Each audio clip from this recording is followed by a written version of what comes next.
వెళ్దాం. ఒక చిన్న ప్రార్థన చేసుకుందాం. ప్రేమగల తండ్రి, జీవాధిపతి, దమ్మల దగ్గర దేవ, నీకు వందనాలయ్యా. ఈ సమయాన్ని మీ చేతికి అప్పగిస్తున్నాను. నా దేవ, ఒకే తాత్పర్యం, నీ మాటలు ఇక్కడ వారికి తెలియజేయాలన్నయ్యా. మేము సిద్ధపడాలి. మరొక సంవత్సరము గడిచిపోయింది అన్నట్లు ఉండకూడదు నా తండ్రి. మీరు ప్రత్యేకపరచండి, ప్రతిష్ఠించండి, మా కొరకు సిద్ధపరచమని వేడుకుంటున్నానయ్యా. ఈరోజు వాటన్నిటిని తెలుసుకున్నట్లుగా సహాయం దయచేయమని వేడుకుంటున్నాను. పరిశుద్ధాత్మదేవా, నీ మాటలు, నీ సహాయం కోరుతున్నానయ్యా. మీరు సహాయం చేసి మీ ప్రజలకి తెలియజేయమని నజరైన యేసుక్రీస్తు పేరట అడిగి వేడుకుంటున్నాం మా తండ్రి. ఆమేన్, ఆమేన్. తీద్దామండి బైబిల్లో యెహోషువ గ్రంథం. తీసిన వాళ్ళు పేజ్ నెంబర్ చెప్పరా? 177వ పేజ్ నెంబర్. 177వ పేజ్ నెంబర్ తీసి పెట్టండి. ఈరోజు నేను మాట్లాడాలనుకుంటుంది యెహోషువ గురించే. ప్రారంభం వచనంలో అర్థం అవ్వాలి అంటే యెహోషువ గురించి మనకు అర్థం కావాలి. యెహోషువ ఈజ్ యాక్చువల్లీ మోసే కింద ఉన్న యొక్క అప్రెంటిస్, లేకపోతే మోసే కింద అయ్యగారు ఏం చెప్తారో, మోసే ఏం చెప్తాడో ఆ రీతిగా నడుచుకునే వ్యక్తి యెహోషువ. అయితే యెహోషువ క్యారెక్టర్ అర్థం కాకపోతే యెహోషువ పుస్తకం మనకు అర్థం కాదు. యెహోషువ తను చేసే యొక్క పనిలో దాసుడుగా ఉండటానికి కూడా 100% ఇస్తాడు. లేదు, మోసే ఆజ్ఞాపించి ఈ సైనికుల్ని నువ్వు నడిపించు అని అంటే యాజ్ ఏ లీడర్గా కూడా 100% ఇస్తాడు. అంటే దాసుడుగా ఉండటానికి 100% ఇస్తాడు, కింద పని చేయటానికి 100% ఇస్తాడు. అదే రీతిగా ఒకవేళ నాయకత్వము బాధ్యత అప్పగించబడితే దానిలో కూడా 100% గర్వం ఉండదు, అహంకారం ఉండదు, నేను తగ్గాల అనే ఒక ఆలోచన యెహోషువకి ఉండదు. మీకు మంచి మాట చెప్పనా, దేవుడు యెహోషువ లాంటి స్వభావం ఉంటే ఇష్టపడతాడు, ఎన్నుకుంటాడు. ఎందుకు ఎన్నుకుంటాడు, యెహోషువ లాంటి వారిని దేవుడు ఎందుకు కోరుకున్నాడు అనేది ఒక్కొక్క మాట మనం వివరించుకుంటూ పోదాం. తీసిన వారు మొదటి వచనం కనుక చదవగలిగితే, యెహోవా సేవకుడైన మోషే మృతి పొందిన తరువాత, మోషే చనిపోయిన తర్వాత యెహోవా నూను కుమారుడును మోషే పరిచారకుడును నైనా యెహోషువకు ఇలాగు సెలవిచ్చెను.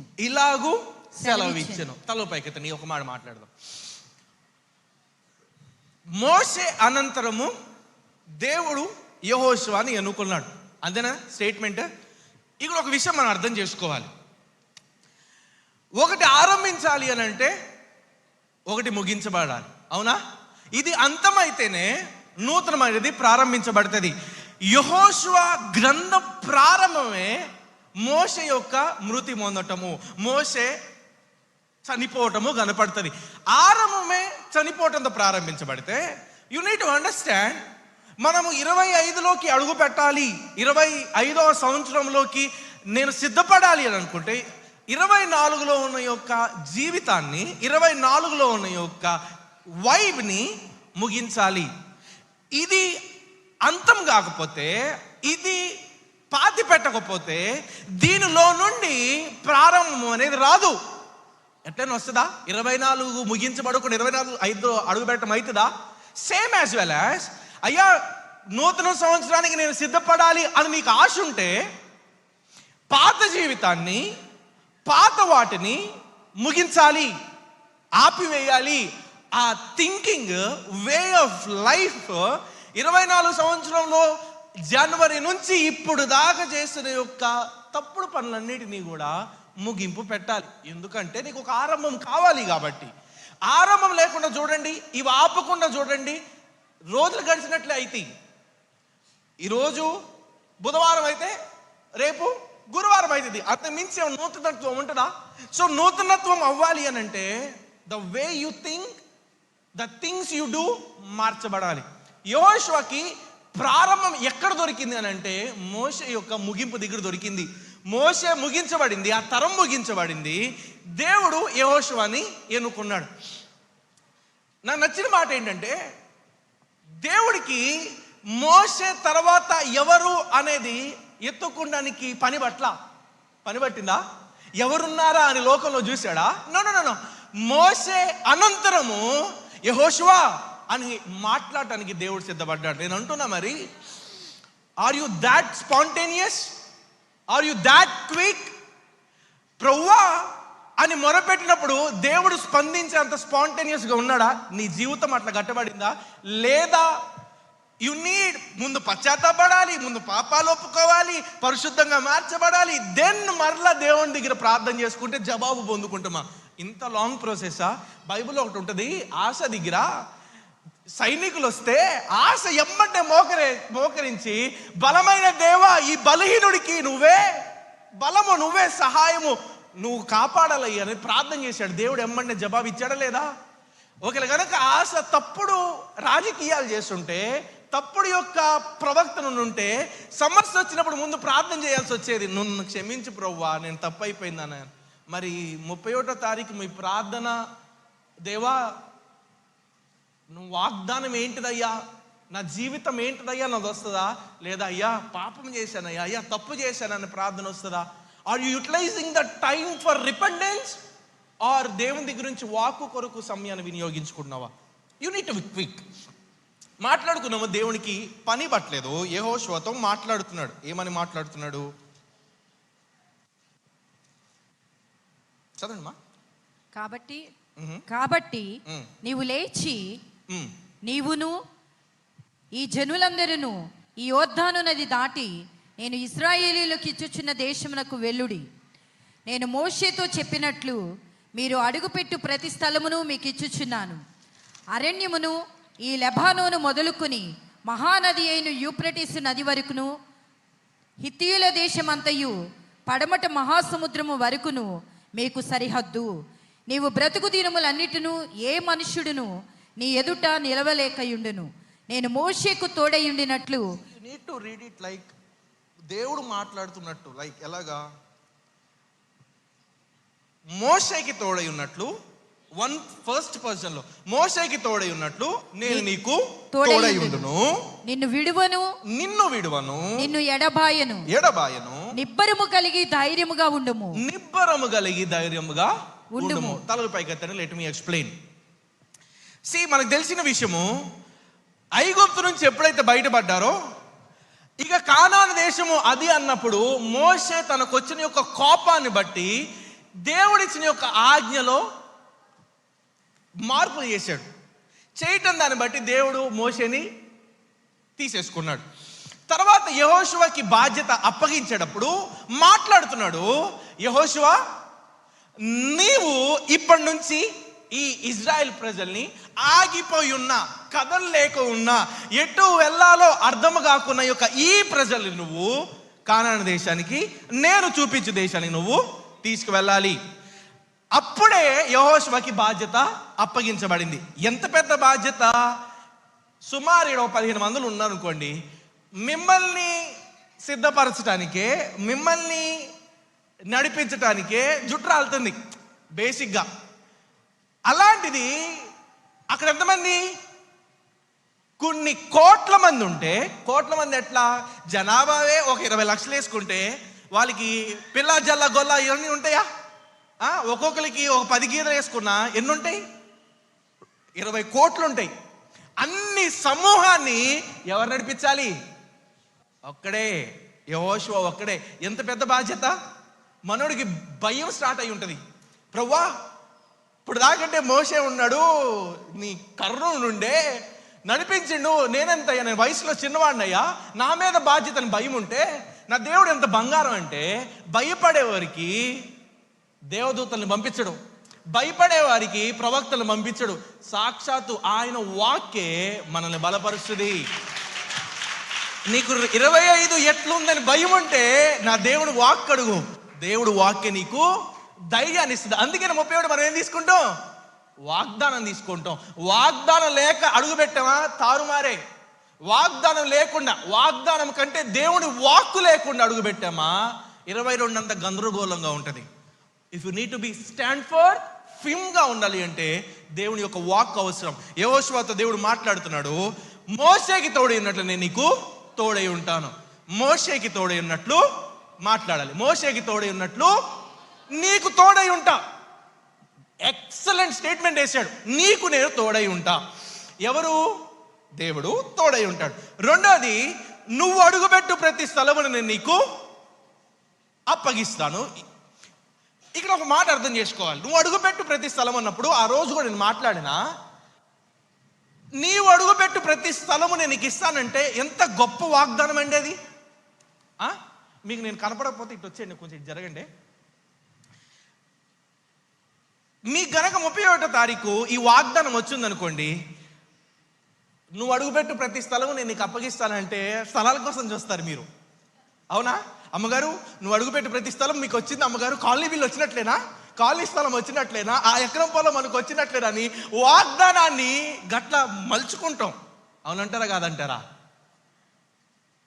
యోషువకి ఈ వాగ్దానం, ఏ వ్యక్తికి లేని ఒక వాగ్దానము యెహోషువకి ఇవ్వబడింది. అయితే యెహోషువ గనక నువ్వు అడుగుపెట్టు ప్రతి స్థలమును అన్నదాన్ని స్వార్థం కొరకు ఉపయోగించుకున్నాడు అనుకోండి, ఇందుకు మాకు అర్థం చేస్తే చెప్పాలంటే, కానాన్ దేశం ఇట్లుండే, ఇటు సైడ్ ఉంది, నాన్నగారి వైపు ఉంది. నువ్వు అడుగుపెట్టు ప్రతి స్థలము నేను అప్పగిస్తాను అన్నదాన్ని దేవుడు నెరవేర్చాలి అని అనుకుంటే యెహోషువ వాగ్దానం వైపు తన యొక్క మార్గాన్ని వేసుకోవాలి. వాగ్దానం వైపు దేవుడిచ్చిన ఒక ప్రణాళికలు పడుపు నడిస్తే యెహోషువ అడుగుపెట్టిన ప్రతి స్థలాన్ని దేవుడు ఖచ్చితంగా యెహోషువకి ఇస్తాడు.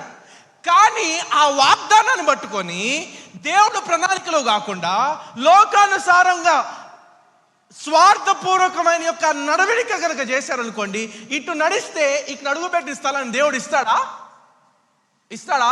వాగ్దానం ఒకటే, చేసిన వాడు ఒకటే, కానీ వ్యత్యాసం ఎక్కడొస్తుంది అంటే ఇచ్చిన వాడి యొక్క ప్రణాళికలో నడుస్తున్నావా లేదా అన్న దానిలోనే వాగ్దానం అవి యొక్క నెరవేర్పు ఉందా లేదా అనేది అర్థమైపోతుంది. సో 24లో నీ వాగ్దానం నెరవేరలేదనుకోండి, యూ నీడ్ టు అండర్స్టాండ్ మనం త్రోవ ఎక్కడో తప్పింది, మన మార్గం ఎక్కడో తప్పింది. యెహోషువని అంతగా నమ్మాడు కాబట్టి అంత గొప్ప వాగ్దానం ఇచ్చాడు. నువ్వు ఏడైనా అడుగుపెట్టు, రాజుగారి గుర్రం ఏడదాకపోతే ఆడదాకా అన్నట్టు యెహోషువకి ఇచ్చిండు. నువ్వు ఏడైనా అడుగుపెట్టు, ఆ స్థలాన్ని నీకు ఇస్తా. రెండోది కింద మాట రాయబడి ఉంటుంది, నీవు బ్రతుకు దినములంతయు కూడా ఏ మనుషుడు, లింక్ చూడండి, ఇప్పుడు అడుగు పెడితే ఊరుకుంటారా? అక్కడ రాజ్యాలు లేవా, రాజులు లేరా, సైనికులు లేరా, గవర్నమెంట్ లేదా, అధికారులు లేరా? ఉన్నారు. దేవా ఒకళ్ళు నువ్వు వాగ్దానం ఇచ్చినని పోయి అడుగు పెట్టానుకో నన్ను అంటారు. ఒకళ్ళు పోయి అడుగు పెట్టానుకోండి, సైన్యము రాజ్యాలు నా మీద దండెందుకు వస్తాయి అని అంటే దానికి కూడా యెహోషువకి వాగ్దానం ఇచ్చాడు, నువ్వు బ్రతుకు దినములంతయు ఏ మనుషుడు నీ ఎదుట. గొప్ప వాగ్దానం అండి అది. ఏ మనుషుడు నీ ఎదుట నిలవజాలేడు. నువ్వు అడుగుపెట్టు, ఆ స్థలాన్ని నీకు ఇస్తా. ఒకవేళ మనుషులు ఎదురయ్యారా, ఒకవేళ రాజ్యాలు ఎదురయ్యాయా, ఒకవేళ గవర్నమెంట్ ఎదురైందా, వాడు నిలవజాలే. కొంచెం దీన్ని మనం వాగ్దాన పూర్వకంగా తీసుకుంటే, ఇంకా న్యాయపూర్వకంగా మీకు రావాల్సింది గనక గవర్నమెంట్ అడ్డుపడుతుందా? న్యాయపూర్వకంగా మీకు రావాల్సిన యొక్క మనీ, ల్యాండ్, ఇవన్నీ గనక మనుషుడు, అధికారులు గనక అడ్డు పెడితే నా దేవుడు వాక్కుతో మాట్లాడుతున్నాడు, నీవు బ్రతుకు దినములంతయు ఏ మనుషుడు నిలవజాలలేడు అని అంటే మనవి న్యాయపూర్వకమైన మీ దేవుడు మనకి ఇస్తాడు. నమ్మండి, 25 అది నెరవేర్చబడాలి. మనంది దేవుడు మనకి ఇచ్చేయాలి, స్వాస్యంగా మనకు అనుగ్రహించాలి. యెహోషువ ఒక వాగ్దానం చేసిన తర్వాత it says, for I will be with you as I was with Moses, I will not fail you. నిన్ను విడువను, ఎడబాయను. ఈ మంచి వాగ్దానాలా? ఇవి మంచి వాగ్దానాలా? అందరూ కోరుకునే వాగ్దానాలు, ప్రభు నువ్వు నాకు ఇట్లా ఉండాలి ప్రభువా అని అనుకున్నాయి. ఇక్కడ ఒక విషయం మనం అర్థం చేసుకోవాలి. యెహోషువ ఎప్పుడైతే దేవుడు ఇచ్చిన యొక్క బాధ్యతని పొందుకున్నాడో, బాధ్యతని ఏంటిది, బాధ్యతని పొందుకున్నాడో దేవుడు భరోసాగా నిలిచిండు. బాధ్యత ఉంది కాబట్టి భరోసాగా నిలిచిండు, వాగ్దానాలు ఇచ్చిండు. నేను అంటున్నా, మీకు బాధ్యత ఉందా? మీకు బాధ్యతలు ఉన్నాయా? మీకు బాధ్యతలు ఉన్నాయా? బాధ్యతలు ఉన్నాయా? ఉన్నాయా? బాధ్యతలు ఉన్న వారికి దేవుడు, ఒక మాట ఉంటుంది కదా, దేవుడు ఎవరినైనా వాడుకుంటాడు. అవునా? ఇది ఎంత తప్పంటే, ఎవరినైనా వాడుకుంటానన్న దానిలో బుద్ధి చెడినోడిని, క్యారెక్టర్ లేనోడిని, సరైన నడవడిక లేనోడిని దేవుడు వాడుకోడు. ఎవరినైనా వాడుకుంటానంటే ఏంటో తెలుసా? బుద్ధి మంచిగుండి వాడు హ్యాండిక్యాపే కానీ, వాడికి నత్తే రాని, వాడు గుండోడే కానీ, ఏదైనా కానీ అలాంటి వాడిని మాత్రము దేవుడు పరిచర్య కొరకు ఖచ్చితంగా వాడుకుంటాడు. ఇప్పుడు యూ నీడ్ టు అండర్స్టాండ్, బాధ్యత ఎవడి మీద పెడతాడు? బుద్ధి సరిగ్గా ఉన్నవాడికి, బాధ్యత ఏంటో ఎరిగిన వాడికి దేవుడు రెస్పాన్సిబిలిటీస్ అని అనుగ్రహిస్తాడు. అది పరిచర్యకి సంబంధించిందైనా, కుటుంబానికి సంబంధించిందైనా, అట్లా బాధ్యత కలిగిన ప్రతి ఒక్క వారికి కూడా దేవుడు, నేను తోడుంటా, నువ్వు ఒక్కడమే చేయాల్సిన పని లేదు, నువ్వు స్ట్రెస్ తీసుకోవాల్సిన పని లేదు, నేను నీకు తోడుంటా. యోషువకు అట్లా వాగ్దానం చేశాడు. వాగ్దానం చేసిన తర్వాత యు నీడ్ టు అండర్స్టాండ్, రాసుకునే వాళ్ళు సవాలుని స్వీకరించటం. మొదటి మాటగా సవాలుని స్వీకరించటం. యెహోషువ ఇంతమంది సైన్యాన్ని నడిపించాలి అన్న దాన్ని స్వీకరించాడు. అయ్యా, నువ్వు నాతో మాట్లాడావు, నువ్వు నాకు ఈ బాధ్యత ఇచ్చావు, స్వీకరించాడు. సవాలుని స్వీకరించడం బట్టి దేవుడు ఇక్కడ వాగ్దానాలు చేశాడు. సో 25లో వచ్చే యొక్క సవాళ్ళు, 25లో వచ్చే యొక్క బాధ్యతలు అంగీకరించుకున్నట్లయితే, వైజ్దాహం ఇస్ ఇట్ గెయిన్? దేవుడు వాగ్దానాలు ఇస్తాడు. వాగ్దానాలు ఇచ్చినప్పుడు ఇంకో విషయం మనం అర్థం చేసుకుంటే, కింద మేబీ 7వ వచనం,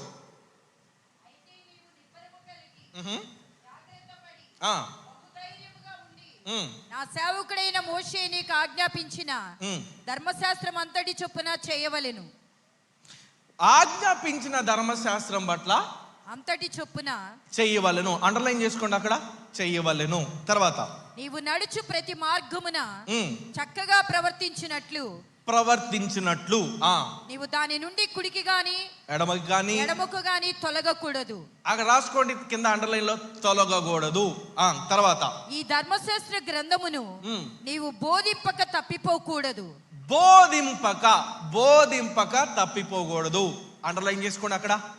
ఫస్ట్ మాట అక్కడ ఏముంది? చేయవలెను, ప్రవర్తింపవలెను, ఇక్కడ బోధింపవలెను.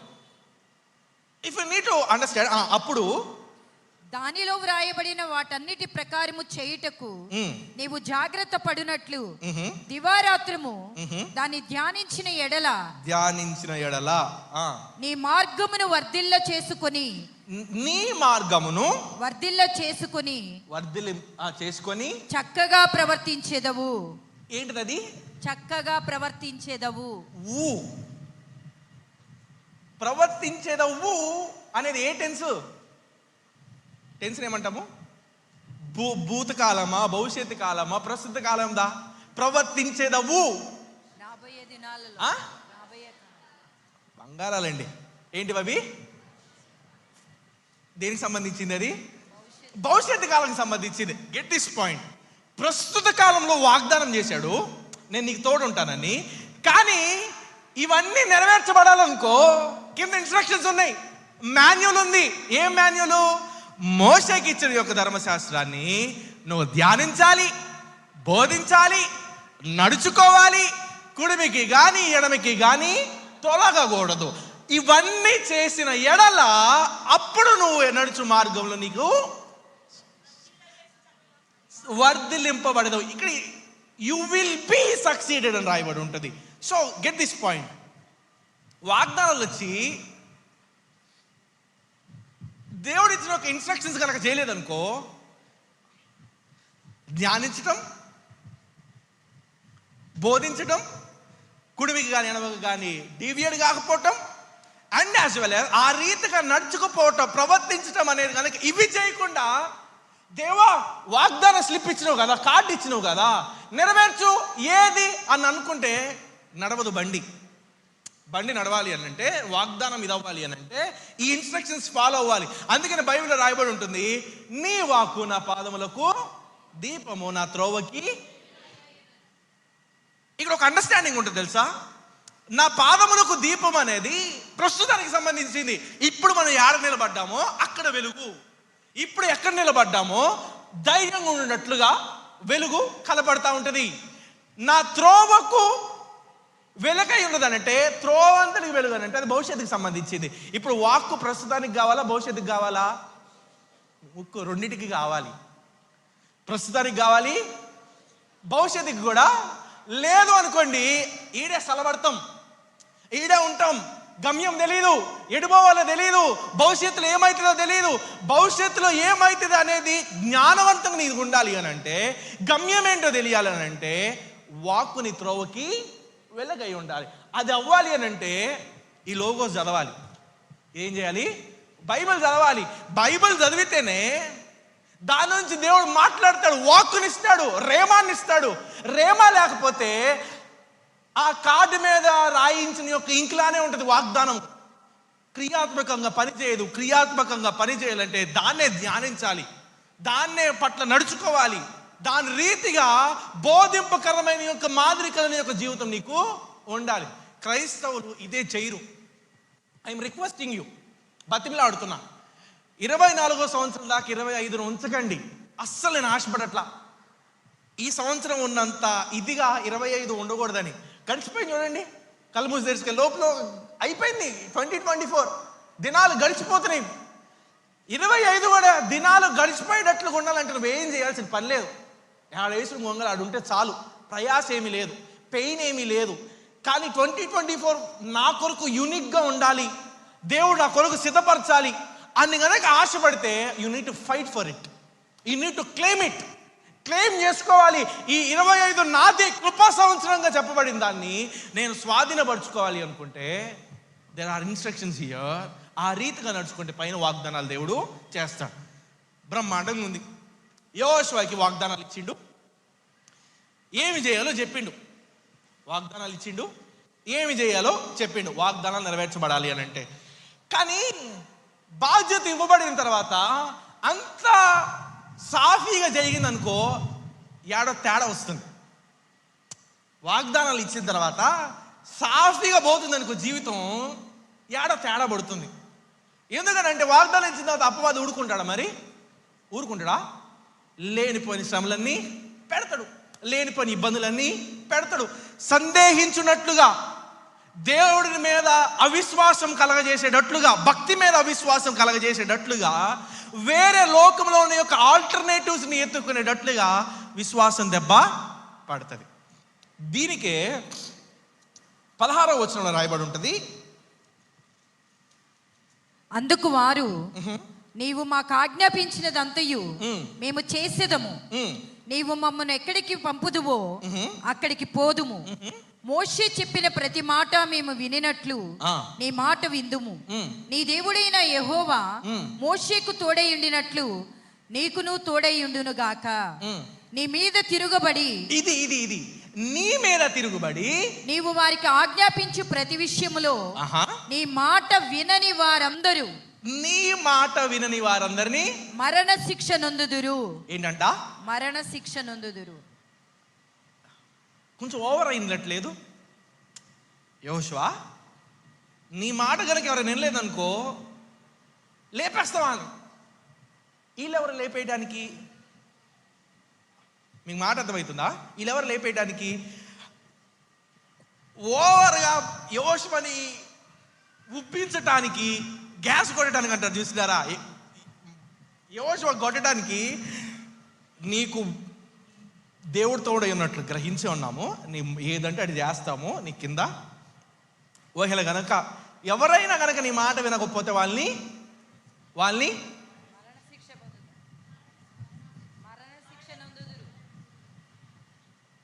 నాకు ఇది ఓవర్ అనిపించినప్పుడు దేవుడు ఒక మాట చెప్పిండు. యెహోషువకి ఇవ్వబడిన యొక్క బాధ్యత, యెహోషువకి ఇవ్వబడిన యొక్క పరిచర్య ఇది.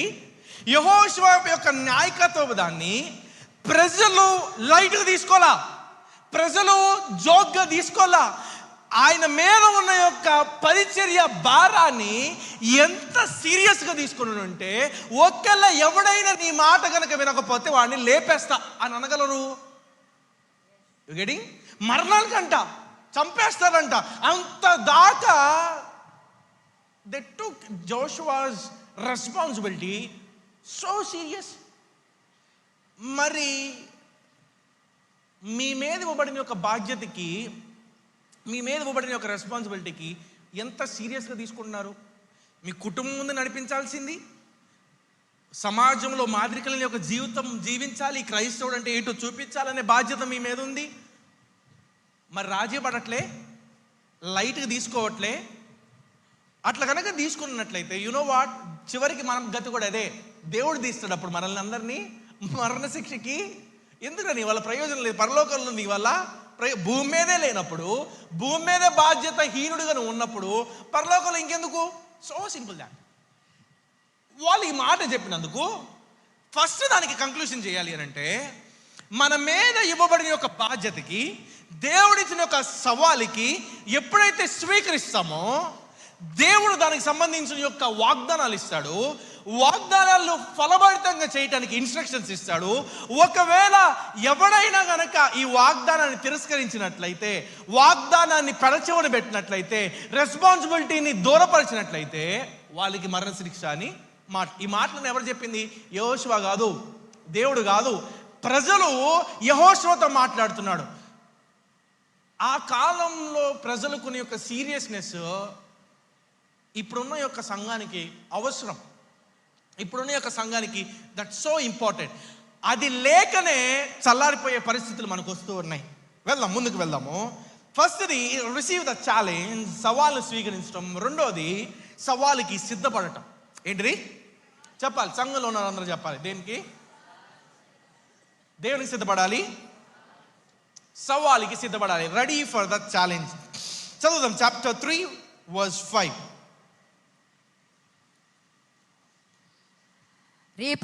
రేపు యెహోవా మీ మధ్య అద్భుత కార్యములు చేయును గనుక మిమ్మును మీరు పరిశుద్ధపరచుకొనుడని జనులకు ఆజ్ఞ ఇచ్చెను. మమ్మీ వాయిస్ ఈ బాక్సులో వస్తుందా? ఈ వస్తుంది కదా ఈ బాక్సులో.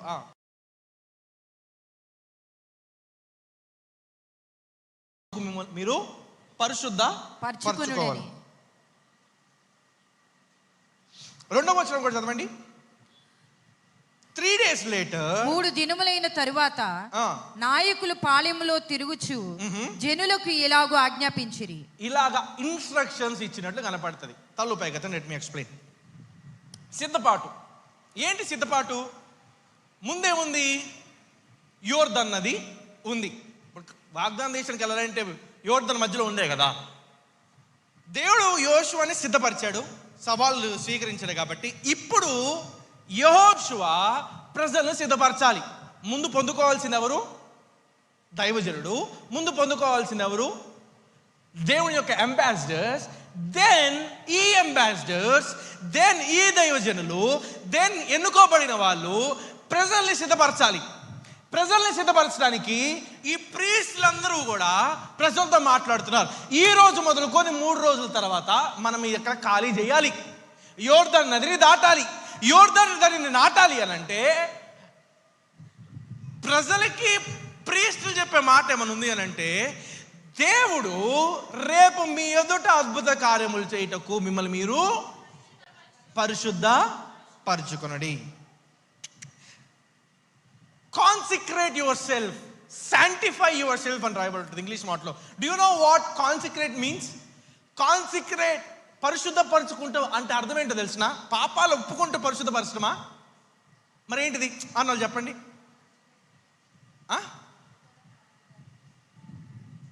విడిచిపెట్టడం. మీరే పరిశుద్ధులా? ఏమండో మీరు పరిశుద్ధులా? మనం ఇప్పటికీ కాం, మన బ్రతికే అది. పరిశుద్ధులుగా అవ్వండి అని అంటే, let me tell you the real meaning. పరిశుద్ధపరచటం, consecrate yourself, sanctify yourself అని అంటే పశ్చాత్తాపడటం కాదు. శాంటిఫై అని అంటే, కాన్సిక్రేట్ అని అంటే, టబర్నకల్ ఏమంటాం మనం? ప్రత్యక్ష గుడారం. ఏంటిది? ప్రత్యక్ష గుడారంలో దేవుడు ప్రతి పనిముట్టుని, బంగారాన్ని, వెండిని, పాత్రల్ని, దహన బలుల్ని, యాజకుల్ని, కింద పనివారిని, వీళ్ళందరినీ ఏం చేసిండు?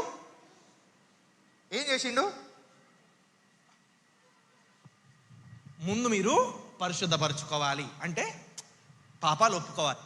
దెన్ కమ్స్ పాపాలు ఒప్పుకున్న తర్వాత కాన్సిక్రేట్ అవ్వాలి, ప్రతిష్ఠించబడాలి. ఏమవ్వబడాలి? ప్రతిష్ఠించబడాలి, ప్రత్యేకించబడాలి. Clear this. ఈ పాయింట్ కొంచెం స్ట్రెస్ చేసి మాట్లాడాలి. కాన్సిక్రేట్ అన్నప్పుడు ప్రత్యక్ష గుడారంలో దేవుని కొరకు వాడబడటానికి దేవుడి యొక్క పనిముట్లు, పనివారు, వీరందరూ కాన్సిక్రేట్ అవ్వబడినారు, ప్రతిష్ఠించబడినారు. పాయింట్ నెంబర్ 1, అభిషేకించబడి నూనె చేత ప్రతిష్ఠించబడిన వారు ప్రత్యేకించబడ్డారు. ప్రత్యేకించబడిన యొక్క వారు మరలా లోకంలో ఏలు పెట్టడానికి ఆస్కారం లేదు. ప్రత్యక్ష గుడారంలో వాడిన యొక్క పాత్ర మరల ఇంట్లో వాడటానికి లేదు. ప్రత్యక్ష గుడారంలో వాడిన యొక్క నూనె మరల బయట వాడటానికి లేదు. ప్రత్యక్ష గుడారంలో పనిచేసే యొక్క వారు మరల బయట పని చేయటానికి లేదు. అది కాన్సిక్రేట్ అవ్వబడటం, అది ప్రతిష్ఠించబడటం, అది ప్రత్యేకించబడటం, అది పరిశుద్ధపరచబడటం. ఇప్పుడు దేవుడు ఏమంటుండో తెలుసా? మీ పాపాలు ఒప్పుకుంటే ఒకటే కాదు, మీకు నేను దేవుడుగా, మీరు నాకు ప్రజలుగా మార్చబడాలి అంటే మీరు ప్రతిష్ఠించబడాలి, మీరు ప్రత్యేకించబడాలి. You need to understand here. కొంచెం మనకు ఆపాదించుకుంటే మనం ఏమైనా వస్తువు కొన్నప్పుడు ప్రార్థన చేసుకుంటాం, అవునా? అమ్మగారు ఫోన్ కొన్నాను, అమ్మగారు నేను ఇప్పటికీ ఏ వస్తువు కొన్నా, చిన్నదో పెద్దదో, మా నాన్నగారితో కానీ అమ్మగారితో కానీ ప్రార్థన చేయించుకుంటాం. ఫోన్ కొన్నప్పుడు ప్రార్థన చేయమని చెప్తాం. అక్కడ ఏమన్నా వేస్తారు, దీనివల్ల లోకంలో పడిపోకుండా దేవుడికి దగ్గర అయ్యేటట్లు. ఫ్రిడ్జ్ కొన్నా ప్రార్థన చేపిస్తారు, టీవీ కొన్నా, బండి కొన్నా ప్రార్థన చేపిస్తారు. చేపించుకునే వాళ్ళు ఉన్నారు. అట్లా ఇనాగ్రేషన్ ఏమంటాము, ఇంటిని ఆవరించడం అన్నాం. గృహప్రవేశం అప్పుడు కూడా నూనె పట్టుకొని రిబ్బన్లు కట్టి ఓపెన్ చేస్తాం. Why that so important? ఈడకొచ్చి పుట్టినరోజు జరుపుకుంటారు, అన్నప్రసన్నలు పెట్టుకుంటారు, నామకరణం చేస్తారు, చూసారా? ఇవన్నీ సంఘం ఉన్నప్పుడు ఎందుకు చేయాలి? అందరు పోయిన తర్వాత అన్నప్రసన్న చేయకూడదా? అందరు పోయిన తర్వాత బర్త్డే చేయకూడదా? అందరూ లేకపోయిన తర్వాత నేమ్ పెట్టకూడదా? You know why all this important? బైబిల్లో రాయబడి ఉంటుంది, if one has to be consecrate, if one has to be sanctified, ప్రతిష్ఠించబడాలి అంటే, ప్రత్యేకించబడాలంటే సమాజం అందరి ఎదుట, సంఘం అందరి ఎదుట దేవుడికి, అయ్యా వీడు నీ కొరకు ప్రతిష్ఠించబడుతున్నాం, వీడు మరలా లోకంలో ఉండటానికి, లోకంలో పనిచేయటానికి ఆస్కారము. పనిచేయటం అంటే ఐఎమ్ నాట్ టాకింగ్ అబౌట్ మన రోజువారి పనులు కాదు, లోకానుసారమైన ఒక క్రియలు, జీవితం. So get this point. మీ ఇంటిని మీరు ప్రతిష్ఠించినప్పుడు మళ్ళా ఇంట్లో శపితకరమైనవి, ఆ ఇంట్లో మళ్ళా దురాత్మకి సంబంధించబడిన వాటికి అవకాశం ఉండకూడదని అంటే you need to maintain it like that. మనం ఫోన్ కొన్నప్పుడు అమ్మా ప్రార్థన, అయ్యా దీనివల్ల తప్పు చేయకూడదు అయ్యా, చూడకూడదు అయ్యా, గట్లా అనుకుంటున్నా. దేవుడికి ప్రతిష్ఠించిన దాన్ని, దీన్నే ఒక నెల తిరగండి, దేవుడి కొరకు వాడతామా? దాని మళ్ళా దేవుడి కొరకు వాడతామా? టీవీ కొనిన దాన్ని దేవుడికి ప్రార్థన చేయటం అట్లాంటప్పుడు, లోకాన్ని చూసేటప్పుడు, లోకానికి సంబంధించిన చూసేటప్పుడు వై దాన్ని ప్రతిష్ఠించటం? ఇంకో మాట చెప్పనా, ఈ టబర్నకల్లో ప్రతిష్ఠించిన దాని కనుక ఏదైనా తేడా వచ్చిందనుకో దేవుడు చంపేస్తాడు తెలుసు అక్కడే. I'm not joking. అహరోను దైవజనుల యొక్క కుమారులు అర్పించాల్సిన ఒక అర్పణలో తప్పుడు ధూపం వేసినందుకు అక్కడికక్కడే వాళ్ళు కుప్పకూలు చేసిండు. కొంతమందిని దహించి వేసినట్లు కనపడుతుంది. అండర్స్టాండ్, దేవుడు ప్రతిష్ఠతని ఎంత సీరియస్గా తీసుకుంటానో అర్థం చేసుకోవాలి. నీ పిల్లవాడిని ప్రతిష్ఠిస్తున్నావా? నీ పిల్లవాడిని ప్రతిష్ఠించినప్పుడు ఆర్ యు దాట్ వైజ్ వాళ్ళని లోకానుసారంగా పెంచకుండా ఉండటానికి? నీ టీవీని, నీ బండిని నువ్వు వాడే వాటిని ప్రతిష్ఠిస్తున్నావు కదా, ప్రార్థన చేస్తున్నావు కదా, దేవుడి యొక్క కాపుదల ఉండాలనుకున్నావా? మరి నువ్వు వెళ్ళే యొక్క మార్గాలు, వెళ్ళే యొక్క స్థలాలు అవి పరిశుద్ధమైనవా? ఈ గృహప్రవేశం చేసేటప్పుడు కూడా ఈ గుమ్మాలకి రిబ్బన్ కట్ చేస్తామా? ఆయిల్ని గుమ్మానికి పోస్తారు, లేకపోతే స్టవ్కు పోస్తారు. నేనంటున్నా, కిటికీలు ఏమైనాయి? స్టవ్ పూసిన గిన్నెలు ఏమైనాయి? టీవీ పూసిన రిమోట్కి ఏమైంది? నేను జోక్ చేయట్లా. అరే, గుమ్మం నుంచి వచ్చినోడు కిటికీ నుంచి రాలేడా? వాడెవడు?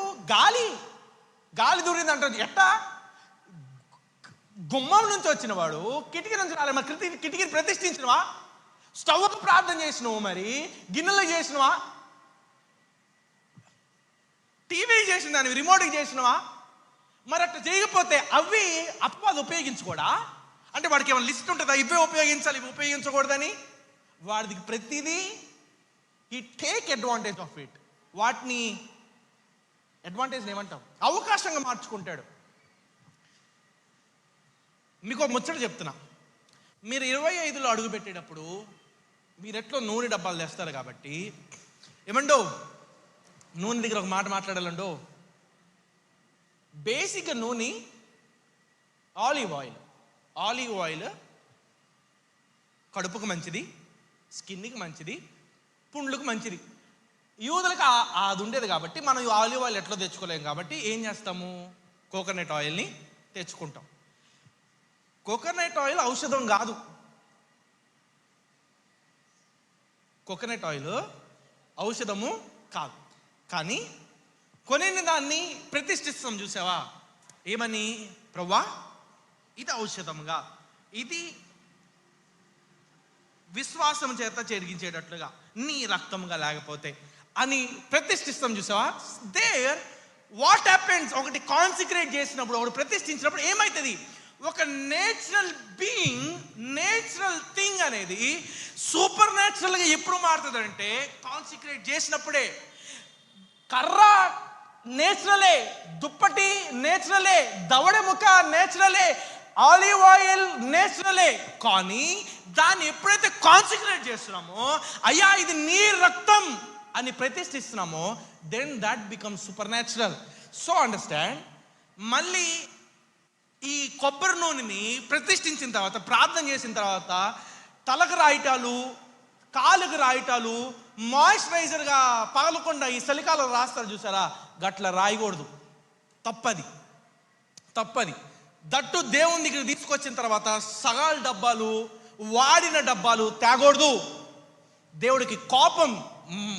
టబర్నకల్ దగ్గరికి వచ్చిన తర్వాత ఎవ్రీథింగ్ ఫస్ట్ అయి ఉండాలి, వాడింది కాకూడదు, సెకండ్ హ్యాండెడ్ కాకూడదు. ఫస్ట్ అయి ఉండాలి, ఫస్ట్ అయింది కాన్సిక్రేట్ చేయాలి. మీ నూనె డబ్బాలు తెస్తే కొత్తది అండి, లేకపోతే తేవద్దు. అదైతే నువ్వు వాడింది వద్దండి. మళ్ళీ ప్రతిష్ఠించబడిన తర్వాత జుట్టుకి లోకానుసారంగా వాడకండి. ఇది రూల్. దీనిలో మార్పులు చేర్పులు ఏమి లేవు. దీనిలో కృప, దేవుడు క్షమిస్తాడు అంటానికి లేదు. Rule is rule for everybody to the everlasting. ప్రతిష్ఠించబడింది దేవుని కొరకే వినియోగించాలి. కమింగ్ బ్యాక్ హియర్, కాన్సిక్రేట్ అన్నప్పుడు there is a responsibility for you and me. వాళ్ళు ప్రతిష్ఠించుకోండి అని అంటే 2 మాటలు మాట్లాడాలి. పాస్పోర్ట్లు ఉన్నాయి ఎవరికి ఇక్కడనేడా? పాస్పోర్ట్ ఉందా? కావాలా వద్దా? ఇప్పుడు మనకి పాస్పోర్ట్ అవసరం, ఎందుకంటే 25 అడుగు పెట్టాలి కదా.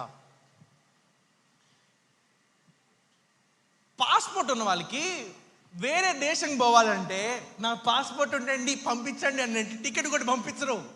ఏం కావాలి? వీసా కావాలి. వీసా ఎవరికి ఇస్తారో తెలుసా? వీసా ఎప్పుడు అప్రూవ్ అవుతుందో తెలుసా? ఈ నేషనల్లో, మనం ఉండే ఈ నేషనాలిటీలో వీడి మీద ఏ కేసులు ఇవ్వండి, వీడి మీద ఏ ఎఫ్ఐఆర్ లేదండి, వీడు మంచోడు అని గనక ఈ నేషనాలిటీలో మనకుంటే అప్పుడు వీసా అప్రూవ్ చేయడానికి it will be A factor. ఈడ కేసులున్నా, ఈడు దొంగతనాలు చేసిన నా ఎఫ్ఐఆర్లున్నా వేరే దేశానికి పంపించిన ఆస్కారం లేదు. తప్పు ఉంటే, దొంగతనం కేసు ఉంటే పంపించడానికి ఆస్కారం. దేవుడు కూడా మిమ్మల్ని మీరు పరిశుద్ధపరచుకోండి అని అంటే ఈ దేశం నుండి కానాను దేశానికి పోవాలి కదా, ఇక్కడ నుంచి వేరే దాన్ని అడుగు పెట్టాలి కదా. నువ్వు తప్పుడు ఉంటుండి, పాపము నుండి నీ మీద నిందించినవి కనుక ఉన్నాయి అనుకోండి, దేవుడు నూతనమైన యొక్క స్థలములో, వాగ్దాన స్థలములో నిన్ను పెట్టడు. ఎందుకని? ఇక్కడే నీ బుద్ధి, ఆడకపోతే మళ్ళీ పాడు చేస్తావు. కాబట్టి ఇక్కడ నువ్వేమవ్వాలి? కాన్సిక్రేట్ అవ్వాలి. మరి 25లో అడుగు పెట్టే నువ్వు, do you want to be consecrated? ప్రతిష్ఠించబడిన దానిలో ఉన్న అన్ని 24లోనే ఒప్పుకొని, నా మీద ఏ నింద లేదండి, నా మీద ఏ పాపం ఇది లేదండి, దేవుడు క్షమించాడు, దేవుని దగ్గర నేను పశ్చాత్తాపడ్డా, నేను కాన్సిక్రేట్ అవ్వబడ్డా అని కనుక 31వ తారీఖు కనుక if you are able, 2025 is for you. దేవుడు దాన్ని నీ కొరకు సిద్ధపరుస్తాడు, నియమిస్తాడు. Then comes what's the responsibility we need to obtain అంటే, మీ అందరి ఇంటిల్లో నాకు తెలిసి ప్రార్థన చేయబడిన యొక్క ఆయిల్ ఉందనుకుంటున్నా. ఉన్నోళ్ళు దేవుని స్తోత్రాలు చెప్పండి ఒకసారి. ప్రతిష్ఠించబడిందే కదా, మళ్ళీ ఏమైనా దేనికైనా వాడినారా? ప్రతిష్ఠించబడిందేనా? ప్రతిష్ఠించబడిన దానికి ఇక్కడ వీళ్ళ ప్రతిష్ఠిత ఎట్లా? కేవలము మనుషులు మాత్రమే కాదు. అంటే ఇంటి పెద్దలో, ఇంటి యజమానో ఒక్కరే ప్రతిష్ఠించబడటం కాదు.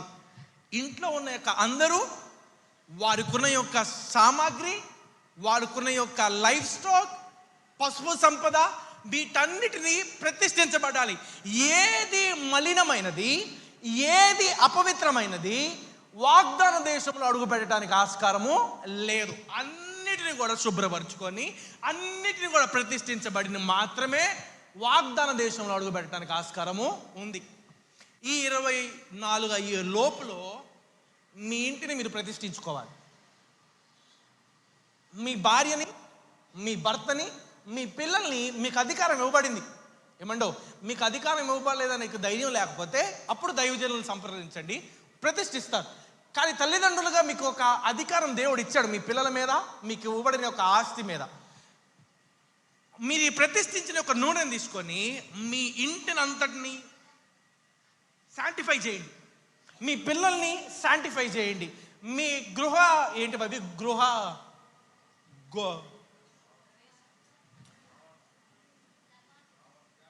గడపలు, విండోస్, మూలలు అన్నిటినీ నూనె చేత ఏం చేయాలి? ఈ రెస్పాన్సిబిలిటీ మన మీద ఉంది. మీ బీరువానో, మీ డబ్బో, మీ మేకలు, గొర్రెలు ఇవన్నీ ఉంటాయి చూసినారా? కుక్కురుకు అనేది ఏంటిది? అది కోడి. వీటన్నిటినీ పరిశుద్ధపరచుకోవాలి. ఇవి పరిశుద్ధపరచుకోకుండా అడుగుపెట్టింది అనుకో, దానికి ఏదో ఒక శాపం వస్తుంది. ఇది ప్రతిష్ఠించబడకుండా పోయింది అనుకో, నీ గేదెకి ఏదో ఒక శాపం వస్తుంది. మీ పిల్లలు ప్రతిష్ఠించబడలేదనుకో, మీ పిల్లలకి ఏదో ఒక శాపం వస్తుంది. ఎందుకంటే నేను చెప్పే మాట కాదమ్మ, నేనేదో శాపం పెడతానని కాదు. మన కొరకు ఎదురు చూస్తున్న ఒక అపవాది ఒకడు ఉన్నాడు, వాడు దాన్ని నాశనం చేస్తాడు. మీ గృహ సంబంధించిన ప్రతి వాటిని, అన్న ప్రతి దాన్ని నూనె చేత మీరు ఏం చేయాలి? ప్రతిష్ఠించబడాలి. Consecrate, sanctify. 2024 3 days టైం అని అడిగినాడు. మనకి చాలా టైం ఉంది. What's the date today? 22. There is 9 more days. 9 more days మనకు టైం ఉంది. ఈ 9 days నిన్ను, నన్ను, సంఘాన్ని, మనకున్న వాటిని ప్రతిష్ఠించడానికి వినియోగించుకోవాలి. వ్యక్తిగత ప్రార్థనలకు వెళ్ళండి, పశ్చాత్తాప ప్రార్థనలు నియమించుకోండి, మీ ఇంటి వాటిని, మీకు సంబంధించిన వాటిని ప్రతిష్ఠించుకోండి. ఒక రోజును ప్రార్థన పూర్వకంగా అన్నిటిని చేయండి. 2025 వీటన్నిటిని దేవుడు వినియోగిస్తాడు ఆయన మహిమ కొరకు. ఆమేన్. దెన్ కమ్స్, చదవ mummy. In the morning Joshua said to the priests, lift up the ark of the covenant and lead the people across the river. And so they start out and went ahead. The Lord told Joshua, today I will begin to make you a great leader in eyes of all the Israelites. అక్కడ మాట రాయబడి ఉంటుంది, మందసము ఎత్తిన అమ్మటనే మీరు బయలుదేరాలి. మీ- అది ఎక్కడుంది అది? 6వ వచనం. చదవండి. మీరు నిబంధన మందసమును ఎత్తుకొని ప్రజల ముందర నడువుడని యాజకులకు అతడు సెలవీయగా, నిబంధన మందసం ఎప్పుడైతే లెగుస్తుందో మీరు ప్రజలందరి ముందర నడువుడని బయలుదేరాలి. రెండోది అంటే బయలుదేరాలని రాయబడి ఉంటుంది. దెన్ 9వ వచనం కూడా, కాబట్టి యెహోషువ మీరు ఇక్కడికి వచ్చి మీ దేవుడైన యెహోవా మాటలు వినుడని. వినుడి. అక్కడ కూడా మందసం లేచినప్పుడు మీరు బయలుదేరాలి. ఇక్కడ దేవుని యొక్క వాక్కు వినాలి. 2 మాటలు కనపడుతుంది. సిద్ధపాటు ఎట్లా? ఫస్ట్ కాన్సిక్రేట్ మనం మాట్లాడుకున్నాము. రెండోది మందసం ఎప్పుడైతే లేపబడిందో మీరు బయలుదేరాలి. రెండోది బయలుదేరటానికి సిద్ధపడిన ఒక మీరు వాక్కుని వినాలి. 2 విషయాలు. బయలుదేరటం ఏంది? మందసం లేపబడటం ఏంది? సమాజం అంతా, సంఘం అంతా గుడారాలు వేసుకొని ఉన్నారు. మొదటి స్థానంలో లేవీలు, యాజకులు గట్లా ఉన్నారు యోర్దానికి దగ్గరగా. ఈ సిద్ధపాట్లో ఈ దైవజనులు, ఈ ప్రతిష్ఠించబడిన వాళ్ళు ప్రజలతో మాట్లాడుతున్నారు. ఎట్లా 25లో అడుగు పెట్టడంకి ఆనమాలు కాదు, సూచన ఏంటిది? అడుగు పెడుతున్నాము, బయలుదేరుతున్నాము అన్నదానికి సూచన ఏంది? మందసము లెగుస్తుంది, బోరధ్వని వినపడుతుంది. ఎప్పుడైతే మందసం లెగిసిందో, ఎప్పుడైతే బోరధ్వని శబ్దం వినపడిందో మీరేం చేయాలి? బయలుదేరాలి. There is a preparation here. People are waiting. ఎప్పుడు మందసం పైకి లెగుస్తుందా? ఎప్పుడు బోరధ్వని శబ్దం వినపడుతుందా? 11:59 ఇప్పుడు అవుతుందా? న్యూ ఇయర్లో అడుగు పెడతాం అని వెయిటింగ్ ఉంటుంది చూసినారా? అదే వెయిటింగ్. దేవుని యొక్క వాక్కు ఎప్పుడు వెలబడుతుంది, దేవుని యొక్క బోరధ్వని శబ్దం ఎప్పుడు వినపడుతుంది, గట్లా ప్రిపరేషన్లో వాళ్ళు ఉండాలి. ప్రిపరేషన్లో ఉన్నప్పుడు వీళ్ళు గనక ఇది లెగిసినప్పుడు గనక వీళ్ళు ఏదో పని చేస్తూ కనుక కూర్చున్నారు అనుకో, మందసానికి నీకు దూరం ఏర్పడుతుంది. You getting the point? You may be in the path, but నీకు మందసానికి ఏం ఏర్పడుతుంది? నువ్వు మార్గంలో ఉండొచ్చు, కానీ మార్గంలో దేవునికి నీకు మధ్యలో ఏమొస్తుంది? దూరం ఏర్పడుతుంది. వెన్ బోరధ్వని శబ్దం వినపడిందో, వెన్ వీఆర్ రెడీ టు ఎంటరో, you need to be so awaken. దేవుడి యొక్క వాక్కు ఎప్పుడు వినపడుతుంది, నా కొరకు దేవుడు ఎప్పుడు వెలబడి చేస్తాడు అనేది చెవులు రిక్కించుకొని వినాలి. విన్నప్పుడు వీళ్ళు తక్కువని బయలుదేరినారు. అప్పుడు వీటికి మందసానికి డిస్టెన్స్ తగ్గుతుంది. సమీపంగా ఉండాలనుకుంటున్నావా, దేవునికి దూరంగా ఉండాలనుకుంటున్నావా? ఈ క్వశ్చన్కి ఆన్సర్ చేయండి. సమీపంగా ఉండాలా, దూరంగా ఉండాలా? సమీపంగానే ఉండాలా? కాన్సిక్రేట్ అవ్వాలి ఫస్ట్. సమీపంగా ఉండాలంటే, సమీపంగా ఉన్న వాళ్ళకి వచ్చే ఒక బెనిఫిట్స్ ఏంటో తెలుసా? దేవుడి యొక్క మహిమని మోర్ కాన్సన్ట్రేషన్తో నువ్వు పొందుకోగలవు. అక్కడ వ్యత్యాసం కనపడిపోతుంది. మందసానికి వీళ్ళకి ఇది ఉంటే, మోషే కాన్సిక్రేట్ చేసుకొని దేవుని యొక్క ప్రెజెన్స్ చూసినప్పుడే, and my brother also said, మహిమ ఏంటిదట? అసలు మనం చూపించే పనే ఉండదు.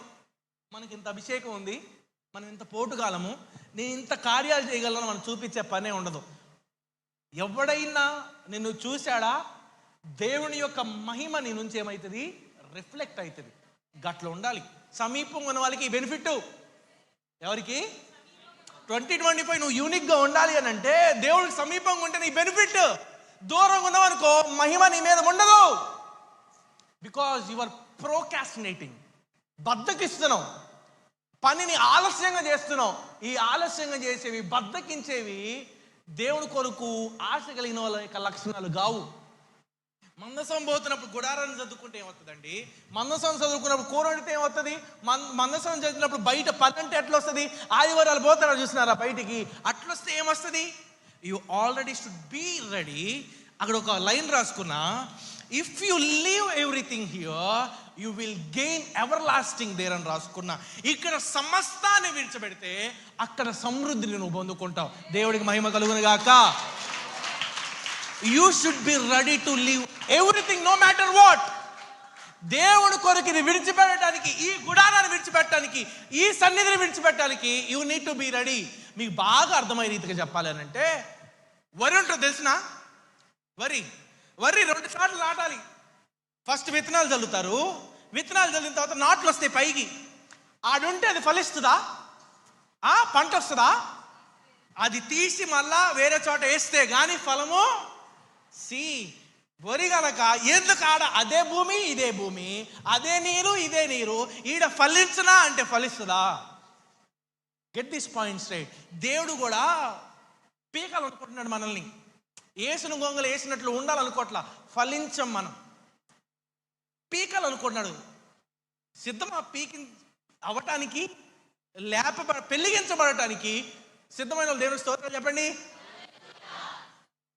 పెయిన్ ఉంటుంది, మరి భరిస్తారా? విడిచిపెట్టినప్పుడు బాధ ఉంటుంది, సంతోషంగా దాన్ని అంగీకరిస్తారా? యు నో వాట్, ఇఫ్ అంగీకరించలేదనుకో నీలో ఫలం ఉండదు.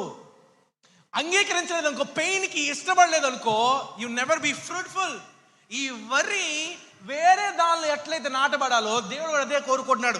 24 నుంచి చాలరా బాబు నువ్వు ఎదిగింది, ఇది పీకి 25లో మనల్ని నాటాలనుకుంటున్నాడు. బికాస్ 2025 మనము ఫ్రూట్ఫుల్గా ఉండాలి కాబట్టి. Are you ready? Are you ready? Are you ready enough? No matter what, వీటిని విడిచిపెట్టి, ఈ భూమిని విడిచిపెట్టి, ఈ సంవత్సరాన్ని విడిచిపెట్టి ఫలభరితమైన సంవత్సరానికి అడుగు పెట్టడానికి సిద్ధమైన దేవునికి స్తోత్రం చెప్పండి. Hallelujah. They were ready. Then సిద్ధపడ్డావా? నీ పనులు నువ్వు చేసుకున్నావా? మానవుడు చేయాల్సినంత చేసినవా? సర్దుకున్నావా? ఇంటిని సర్ది పెట్టావా? గుడ్. దెన్ యెహోషువ వస్తే అందరు వచ్చి వాక్కును వినుటకు వేగిరపడండి. Come quickly. మనుషుడి యొక్క సిద్ధపాటు ఎంతైతే ముఖ్యమో దేవుడు చెప్పే ఒక సూచనలు కూడా అంతే ఇంపార్టెంట్. అంత సిద్ధపడి సూచన లేకుండా పోయావనుకో ముద్దపప్పులో కాలేస్తావు. అంత సిద్ధపడి దేవుని యొక్క వాక్కు లేదనుకో గొయ్యిలో పడిపోతావు. అందుకనే నీ వాక్కు నా పాదములకు, వాక్ ఈజ్ ఇంపార్టెంట్. నువ్వు నిలబడుతుంది నీకు నియమించిన స్థలమా, నువ్వు నిలబడుతుంది జారే స్థలము కాదా అని తెలియడానికి walk is important. Consecrate. Point number 1, మీరు మీ వాటిని, మీ సమస్తాన్ని ప్రతిష్ఠించబడాలి. Point number 2, you need to be well prepared, విడిచిపెట్టడానికి, తొలగించబడటానికి. Point number 3, you need to be so awaken, దేవుని యొక్క వాక్కు వినుటకి. 3వ మాట, respecting God's commitment. You need to understand. 7వ వచనం అక్కడే దేవుడు మాట్లాడతాడు, I will begin to make you great leader. 7వ వచనం చదవరా, 3వ అధ్యాయము. జనులు యెరికో ఎదుటను దాటగా యెహోవా నిబంధన మందసమును మోయు యాజకులు. కాదు మమ్మీ, నా దానిలో 7th, the Lord told Joshua. యెహోవా యెహోషువతో ఇట్లా నేను. ఎన్నో వచనం మాది? 7వ వచనం. 7వ వచనం. ఇట్లా నేను మోషేకు తోడై ఉండినట్లు, నేను మోషేకి తోడై ఉన్నట్లు నీకును తోడై ఉందునని. నీకును తోడై ఉందునని ఎవరు మాట్లాడుతున్నారు ఇక్కడ? మళ్ళా మొదటి వచనంలో మాట్లాడిండు, ఇప్పుడు బయలుదేరే టైంలో కూడా మాట్లాడిండు. ఎందుకు మాట్లాడింది తెలుసా? Because I will begin to make you as a great leader. యెహోషువా, వీళ్ళందరి ముందు, ఈ సమాజం అందరి ముందు, ఈ లోకం అందరి ముందు నేను నిన్ను గొప్ప నాయకుడిగా చేయబోతున్నాను కదా, నిన్ను నా వాణిగా చేయబోతున్నాను కదా, నేను ఒక అంబాసిడర్గా చేయబోతున్నాను కదా.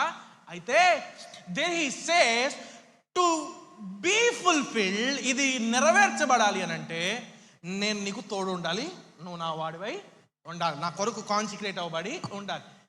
నేను నీకు తోడై ఉన్నట్లు, నేను నీకు మోషేకి తోడై ఉన్నట్లు నేను నీకు తోడై ఉంటానంటే, ఈ మాట రాసుకోండి.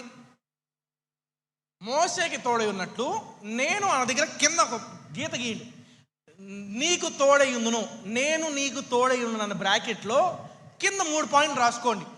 నేను అన్నదానికి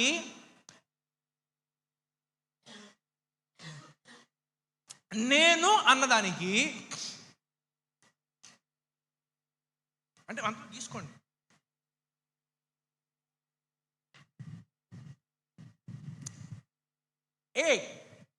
నేనెవరు? He's powerful.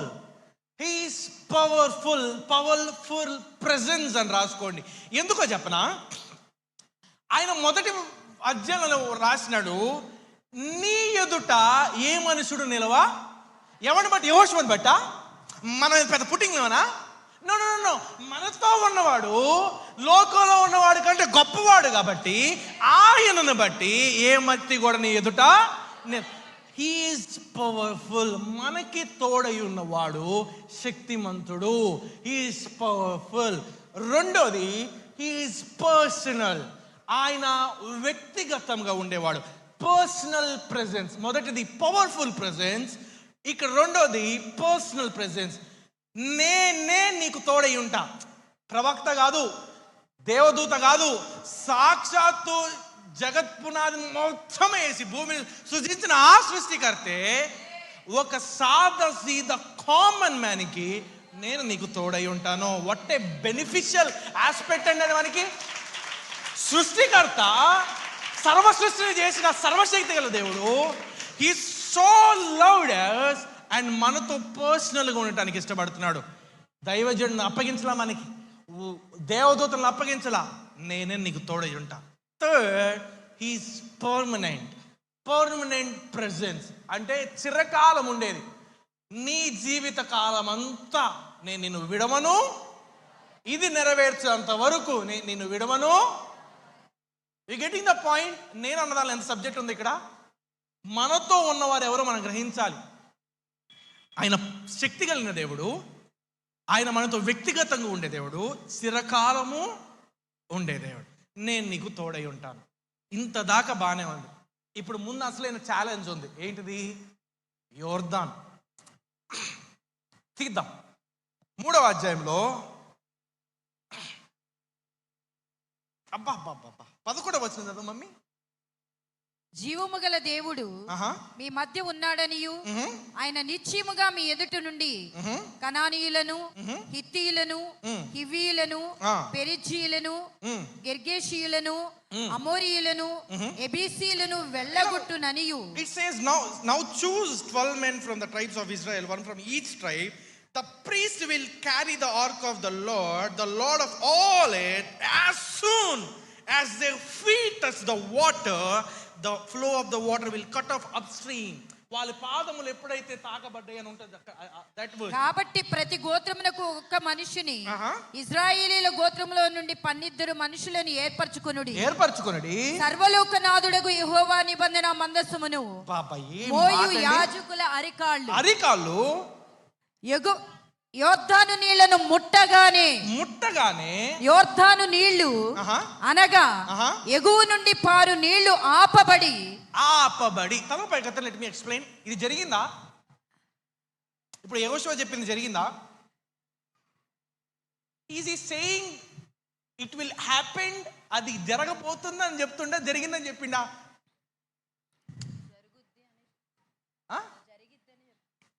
You getting the point? యోర్దాను ఈ సంఘటన జరగట్లప్పుడు జరిగిన సంఘటన గురించి యెహోషువ మాట్లాడట్లా. యెహోషువ వావ్, దేవుడు తోడై ఉంటే, దేవుడి యొక్క వాగ్దానం ఇవ్వబడితే, హీస్ ప్రొఫెసయింగ్, చెప్తున్నాడు, రే బాబు ఎప్పుడైతే ప్రీస్ట్ యొక్క ఫీట్, పాదములు వీటిని టచ్ అవుతాయో చెప్తుండు యెహోషువ, ఇట్లా అవుతుందిరా, మీ భవిష్యత్తు ఇట్లా అవ్వబోతుందనని యెహోషువ మాట్లాడుతుండు. వాట్ ఏ హానర్డ్ అండి. Get the point. 2025 మనం ఏం చేసుకోవాలి? ఇది నా కొరకని we should prophesy. You know what? ఎవరు ధైర్యంగా ప్రవచించగలరో చెప్పనా? ఎవరు ధైర్యంగా ప్రవచించింది నెరవేర్చబడుతుందో తెలిసిన?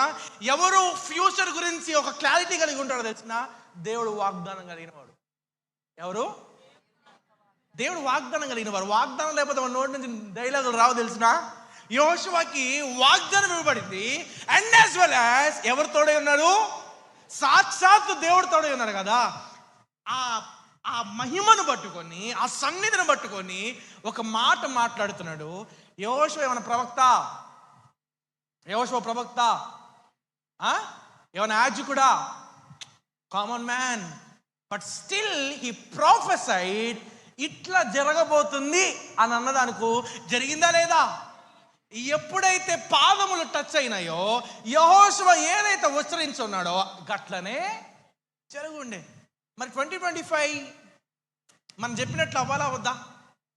మనం చెప్పినట్టు అవ్వాలా వద్దా? మనం చెప్పినట్లు అవ్వాలా వద్దా? నాకు కొన్ని రిజల్యూషన్స్ ఉన్నాయి. ఆ రిజల్యూషన్స్ని ఐఎమ్ మేనిఫెస్టింగ్. చెప్తున్నా ప్రభా 2025 this would happen as a word. మా అమ్మతో ఒక మాట మాట్లాడినా. సుమంత్ అన్న ఉన్నాడు ఇక్కడ. సుమంత్ అన్న అన్న మనము ఆ మీటింగ్కి వెళ్ళినప్పుడు అదే పనులు ఎవరో పిలిచినారు అక్కడ. ఏ ఊరు అది?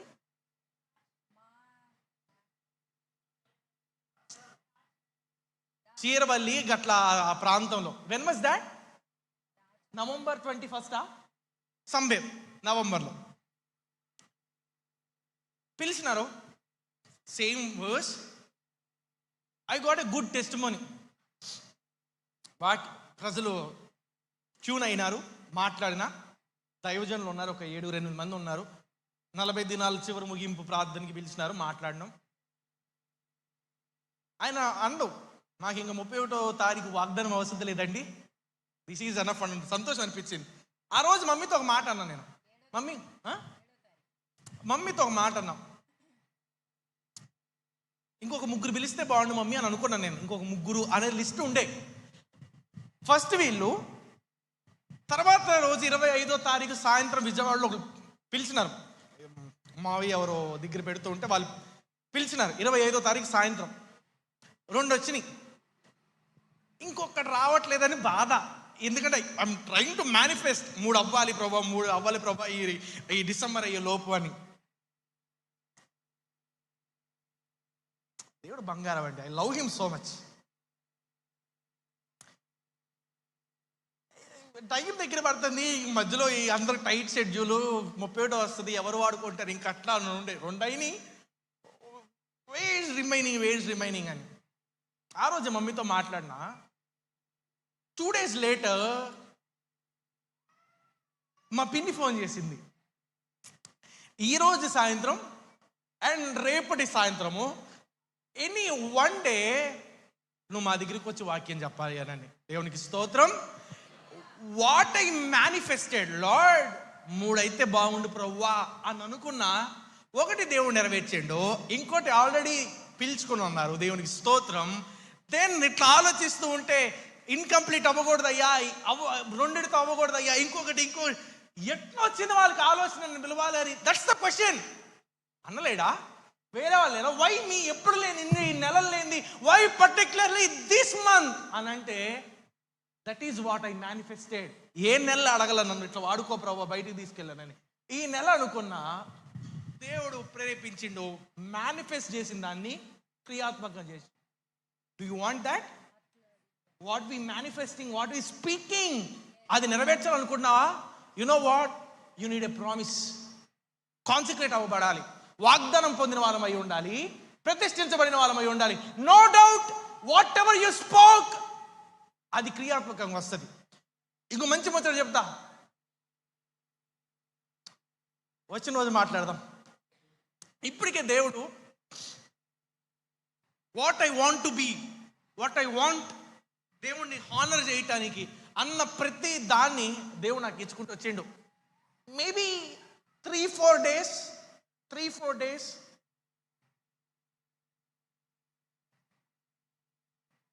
I will bring a testimony. ఆ రోజు మాట్లాడదాం. Coming back here, what we manifest, ఏది పలుకుతున్నామో, ఏది చేయాలనుకుంటున్నామో, దేవుడు తోడై ఉంటే, వాగ్దానం ఉంటే చేస్తాడు. చివరికి వచ్చేస్తున్నా. జోర్డాన్ దగ్గరికి వచ్చినారు. జోర్డాన్ పరిస్థితి ఆ కాలంలో పొర్లి పారే ఒక పరిస్థితి. కింద వచనాల్లో రాయబడి ఉంటుంది. It is in a state where water is overflowing. ఎట్లా ఓవర్ఫ్లోయింగ్? నార్త్ని ఏమంటాం రా బాబు? నార్త్ని ఏమంటాం? దక్షిణం ఈజ్ సౌత్, ఉత్తరం ఈజ్ నార్త్. ఉత్తరానున్న లెబనోను పర్వతాలన్నీ కరిగి మంచంతా నీళ్ళుగా మారి యోర్దాను నది ఓవర్ఫ్లో అవుతుంది. ఏమవుతుంది? గట్లన్నిటి మీద పొర్లి పారే ఒక పరిస్థితి. ఎవడైనా పొర్లి పారే పరిస్థితిలో దాటాలనుకుంటాడా? సాహసం చేస్తాడా? సాహసం చేస్తాడా?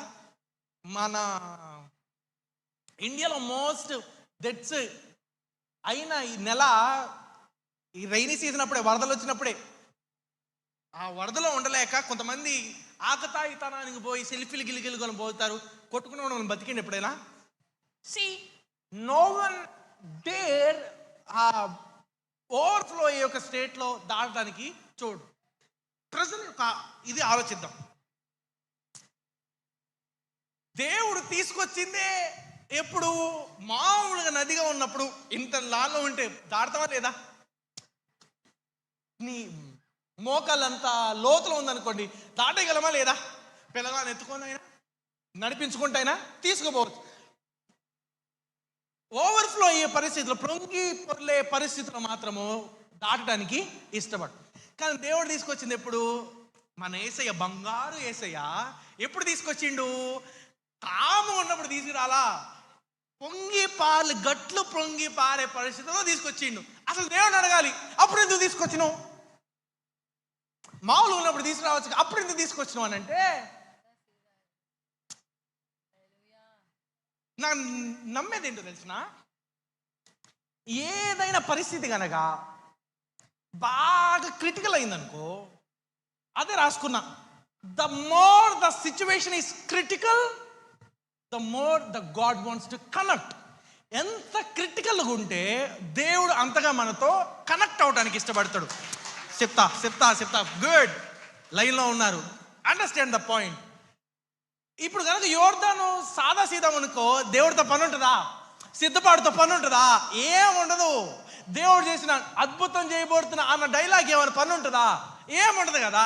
క్రిటికల్ ఉందనుకో, అప్పుడు మనకి ఎవరితో పని? దేవుడికి ఎంత ఇష్టం అంత మనతో ఉండటానికి సిచ్యువేషన్స్ క్రిటికల్ చేస్తాడు. ఏమండి?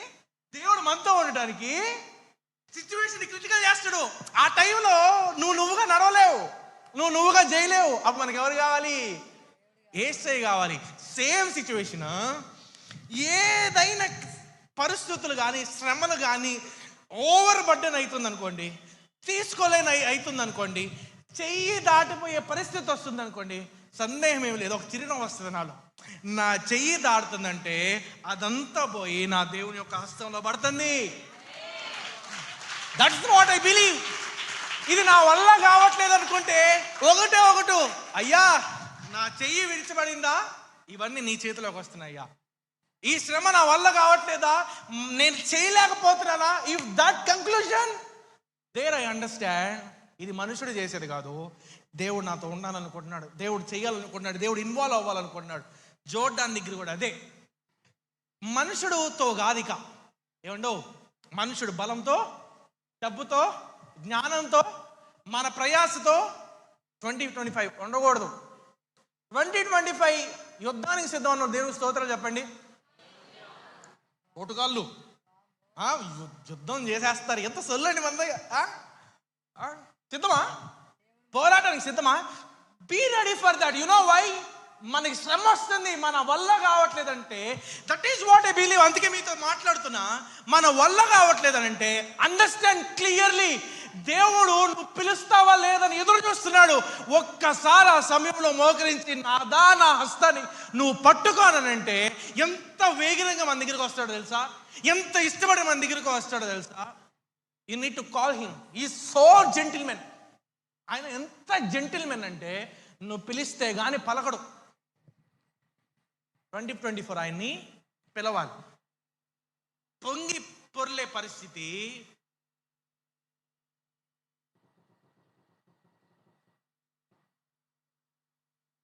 తప్పది, వెళ్ళాలి కదా.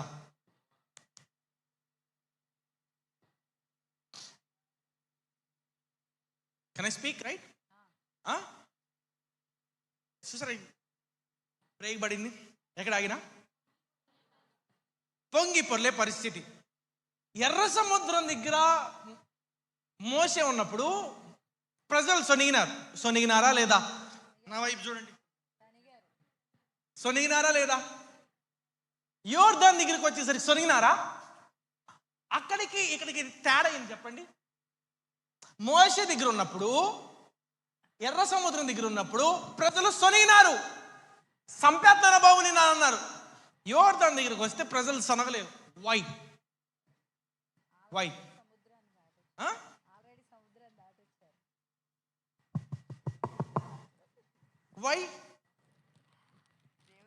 ఇప్పుడు ఎర్ర సముద్రం దాటినారు, మరి కూరేల దగ్గర కూడా వాళ్ళు సొనిగినారుగా.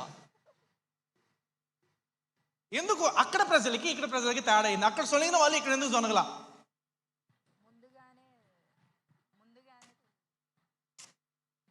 జ్ఞానం మీకు. That's the point. ఎర్ర సముద్రం దగ్గర సిద్ధపాటు ఉందా? ఐగుప్తు నుంచి అడుగు పెట్టినారు, అడిగేది ఎర్ర సముద్రం, భయం. కానీ యోర్దాను దగ్గర ఏముంది? సిద్ధపాటు ఉంది. యెహోషువ ఏమి చేయబోతున్నాడో ముందే. ఈరోజు అదే 25లో ఏం చేయబోతున్నాడు ఈరోజు మాట్లాడను. దేవుడు మీ గురించి నియమించబోతున్నాడు. మీరు ఏది పలుకుతారో దేవుడు దాన్ని చేస్తాడు. ఎందుకంటే అది కృపా సంవత్సరం కాబట్టి. మీ కొరకు సిద్ధపడాలి అని అంటే 2025, if it is for you, there are instructions. సిద్ధపడాల్సింది ఉంది. కాన్సిక్రేట్ అవ్వాలి. You need to leave. పెక్కిలించబడాలి, వేరే దానిలో నాటబడటానికి. దేవుడు వాక్కు కొరకు సిద్ధపడాలి. ఇఫ్ వి డూ దాట్, మనకి భయం ఉండదు, పిచ్చ క్లారిటీ ఉంటుంది. అడుగేస్తే ఆగిపోతుంది, క్లారిటీ ఉంటుంది. యోషువ ముందే చెప్పిండు, అడుగు పెడితే అవన్నీ ఏమైపోయినాయి? లేక దాడిపోయినారా? దాటిపోయినా. 4వ అధ్యాయంలో ఒక మాట ఉంటుంది. యెహోషువ ముందుగా ఆజ్ఞాపిస్తాడు, మీ గోత్రంలో 12 గోత్రాలు ఉన్నాయి కాబట్టి గోత్రంలో పెద్ద ఒకరు వచ్చి ఈ యోర్దాను నదిలో ఉన్న ఒక రాళ్ళు తీసుకుని రండి. దాటిన తర్వాత యోర్దాను నదిలో ఉన్న ఒక రాళ్ళు అక్కడ పర్టికులర్ క్లియర్గా, ఇది దేవుడు చెప్పిన మాట కాదు. యెహోషువకి ఏమి చెప్పలే దేవుడు తేమ్మని. యెహోషువ ఆజ్ఞాపించాడు వాళ్ళకి. 12 గోత్రంలో ఒకరు పెద్దవారు, అంటే ఇంటికి పెద్ద, యజమానులు. They were so particular. యాజకులు ముట్టిన స్థలము, రైట్, కాలు నిలిచిన స్థలం నుంచి ఏం తేవాలి? రాళ్ళు సేకరించాలి. చిన్న చిన్న రాళ్ళు కావు, వాళ్ళు మోయగలిగినంత పెద్ద రాళ్ళు. ఇవన్నీ తీసుకొచ్చి మీరు ఇక్కడ పెట్టి దీన్ని మెమోరియల్గా, ఎట్లాగా, ఇది జ్ఞాపకార్థంగా మీ జనరేషన్కి, మీ పిల్లలకి ఇది సమాధానంగా మీ అందరూ తెచ్చి దీన్ని ఇక్కడ మెమోరియల్గా జ్ఞాపకార్థంగా. అక్కడ ఒక మాట రాయి ఉంటుంది మమ్మీ, చిరకాలం, అంతేనా? ఈ రాళ్ళు చిరకాలము వరకు ఇశ్రాయేలీలకు జ్ఞాపకార్థముగా ఉండునని ఓకే వారితో చెప్పవలెను. 10 minutes. చిరకాలం అంటే ఎంత దాకా? చిరకాలం అంటే ఎంత దాకా? బైబిల్లో చిరకాలం అని రాయబడి ఉందంటే దానికి ఒక టైం లిమిట్ ఉంటుందా? బైబిల్లో చిరకాలం అని అంటే టైం లిమిట్ ఉంటుందా? దానికి ఉంటుందా? దేవుడు ఉట్టుకి రాయించాడు కదా చిరకాలం అనే మాట. దేవుడు చిరకాలం అని రాయించాడంటే యుగ సమాప్తి వరకు. అట్లా చిరకాలం అని చాలా ఉన్నాయి తెలుసా. చిరకాలంగా ఇవి మీకు న్యాయ కట్టడలుగా ఉండాలి. మనకి ఫెస్టివల్స్ ఉన్నాయి, బైబిల్లో ఫెస్టివల్స్ ఉన్నాయి. ప్యాస్ ఓవర్ ఉంది, హార్వెస్ట్ ఫెస్టివల్ ఉంది, ఫస్ట్ ఫ్రూట్స్ ఉంది, ట్రంపెట్ ఫెస్టివల్ ఉంది, షెల్టర్వి ఉన్నాయి, గుడారాల పండుగ ఉంది, బూరా ధ్వని ఇది ఉంది, పస్కా ఇది ఉంది, హార్వెస్ట్ ఇది ఉంది. ఇవన్నీ చిరకాల కట్టడలు, మనం చెయ్యం. బైబిల్లో ఇవి చిరకాల కట్టడలుగా మీకు ఉంటాయి, కానీ మనం చెయ్యం. మనం ఎందుకు ఇజ్రాయెల్ మూలమా కాదా? అవునా? మన ఇజ్రాయెల్ మూలమా కావా? ఇప్పుడు లోతు కుమార్తెలు పాపం చేయటం బట్టి మోయాబీలు, అమోనీలు వచ్చినట్లు ఉంటుంది. ఉన్నారా? అప్పటికే ఉన్నారు. తర్వాత హితీయులు, అమోనీయులు, గిబీయులు, ఫిలిస్తీనీలు, ఐగుప్తీయులు, వీళ్ళందరూ ఉన్నారా? ఇజ్రాయెల్ వారు కూడా ఉన్నారు. ఇప్పుడు ఇంతకీ ఇక్కడ ఉన్న వాళ్ళు ఇజ్రాయెల్ ఉన్నారు, మోయాబీలు ఉన్నారు, లేరా? మనందరూ ఇజ్రాయెల్ వాళ్ళేనా? క్లారిటీగా చెప్పగలమా? మళ్ళీ హితీలు ఉండొచ్చు, మోయాబీలు ఉండొచ్చు, అమోనీలు ఉండొచ్చు, ఫిలిస్తీన్లు, ఐగుప్తీలు ఉండొచ్చు, మిక్స్డ్ మల్టిట్యూడ్. కానీ ఇంత మిక్స్డ్ మల్టిట్యూడ్ ఉన్న మనము దేవుని దగ్గరికి వచ్చి అయ్యా నువ్వే నా రక్షకుడివి అని ఎప్పుడైతే అంగీకరిస్తామో మనమందరం ఆయన బిడ్డలుగా మార్చబడతాం. రైట్? ఆయన బిడ్డలుగా మార్చబడడం అంటే మనం అందరం అబ్రహాము సంతానం కిందే వచ్చిన వాళ్ళు. అంటే ఆధ్యాత్మికంగా మనం ఎవరము? ఇజ్రాయేలీలు. రైట్? ఇప్పుడు ఇజ్రాయెల్కి ఇవ్వబడిన యొక్క వాగ్దానాలు అన్నీ కూడా పాత నిబంధనలు చెప్పండి, వాగ్దానాలు కూడా యేసు ప్రభువులో నెరవేర్చబడినట్లే ఉన్నాయి అని రాయబడి ఉంటుంది. ఇప్పుడు యేసు ప్రభు మనకు కావాలి, వాగ్దానాలు కావు, ఏం కావాలి? యేసు ప్రభు మనకు కావాలి. ఈ చిరకాలము కట్టడలు అన్నప్పుడు దేవుడు చిరకాల కట్ట ఇజ్రాయెల్ అందరికి ఇస్తే మనకి అసలు పరిశుద్ధంగా ఉండటమే చేతగాక, భక్తిని సరిగ్గా నడపడమే చేతగాక ఇవన్నిటిని చేయలేకపోతున్నాం. ఇది స్టేజ్ 1 పశ్చాత్తాపడటం. మనకి పండగలు జరుపుకోవాల్సినవి చాలా ఉన్నాయి, జరుపుకోవట్లా. ఎప్పుడు పశ్చాత్తాపడే పరిస్థితి, ఎప్పుడు పాపం నుంచి బయటపడే పరిస్థితి, ఎప్పుడు అప్పు నుంచి బయటపడే పరిస్థితి. పండగలు ఎప్పుడు జరుపుకునేవి మనం? పండగలు ఎప్పుడు మనకి నియమించినవి? చిరకాలము కట్టడగా ఆయన చేసిన ఉపకారములో దేనిని ఎందుకు మరవద్దు అనేది నా రోజు మాట్లాడిన. ఇట్స్ అన్ ఎవిడెంట్ దట్ మనము నిజ దేవుణ్ణి, కార్యాలు చేసే దేవుణ్ణి నమ్ముతున్నామని. మనం ప్రార్థనలోకి వెళ్ళేటప్పుడు వీ హ్యావ్ వన్ రెస్పాన్సిబిలిటీ, ప్రతిష్ఠించాలి అని మన వాటినన్నిటిని. సెకండ్ రెస్పాన్సిబిలిటీ, మనకి చేయబడిన ఒక ఉపకారముని మన నెక్స్ట్ జనరేషన్కి మెమోరియల్గా, నాన్న నాకు ఇంత తప్పు ఉంది నాన్న, దేవుడు చేసిండని మీ సాక్ష్యాన్ని మీ పిల్లలతో చెప్పాలి. నాకు అనారోగ్యం ఉంది నాన్న, నాకు తలనొప్పి నుండే నేను రాత్రి ప్రార్థన చేసుకున్నా, దేవుడు స్వస్థపరిచాడు. నాకు ఇంత లక్షల అప్పు నుండే నేను ప్రార్థన చేసినప్పుడు వాగ్దాన సందేశాన్ని వాక్కులను బట్టో దేవుడు నాకు ఈ అప్పును ఇచ్చాడు. ఈ రీతిగా ఆ రోజు ఐసీయూలో ఉంటే దేవుడు ఇట్లా చేశాడని మీకు జరిగిన ప్రతి సాక్ష్యము, మీకు దేవుడు చేసిన ప్రతి ఉపకారము ఎవరితో పలకాలి? ఉట్టి సంఘం ఎదుటే కాదు, మీకు ఇవ్వబడిన ఒక పిల్లలు ఉన్నారు, వాళ్ళని ప్రిపేర్ చేయాలి. పల్చగా చేయకూడదు. ఎట్లా చేయాలి? ప్రిపేర్ చేయాలి. దేనికి ప్రిపేర్ చేయాలి? దేవుడు నిజ దేవుడివి, నువ్వు నమ్మాలి, నీ జీవితంలో దేవుడు కార్యాలు చేస్తాడని. నీ జీవితమే ఒక మెమోరియల్గా నీ పిల్లలకి ఉండును గాక. మా నాన్నగారు, మా అమ్మగారు, they are memorial to us. వాళ్ళు మాకు ఒక వాట్ వి సే జ్ఞాపకార్థం. వాళ్ళ జీవితంలో చేసిన దేవుడు మా జీవితంలో చేయగలడని ఆల్రెడీ వీఆర్ ప్లాంటెడ్. మీ పిల్లల ప్లాంటెడ్ అయినారా? మీ జీవితంలో ఉన్న భక్తి, మీ జీవితంలో ఉన్న విశ్వాసం ఏమి చేయగలుగుతుందో మీ పిల్లలకి ప్లాంటెడ్ అయి ఉందా? మజ్జిగ పలచబడినట్లు భక్తిని మీ పలచబెట్టకండి. మజ్జిగ పలచబడినట్టు మీ విశ్వాసాన్ని నెక్స్ట్ జనరేషన్కి వచ్చేసరికి పలచన చేయనికండి.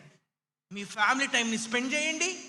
నీకు జరిగిన సాక్ష్యము నీ పిల్లలతో చెప్పండి, ప్రార్థన చేయించండి, కూర్చోబెట్టండి, వాక్యాన్ని ధ్యానించండి. కుటుంబం అంతా ప్రతిష్ఠించబడితే కుటుంబం అంతా దేవుని మహిమార్థమై సమాజంలో వినియోగించబడుతుంది.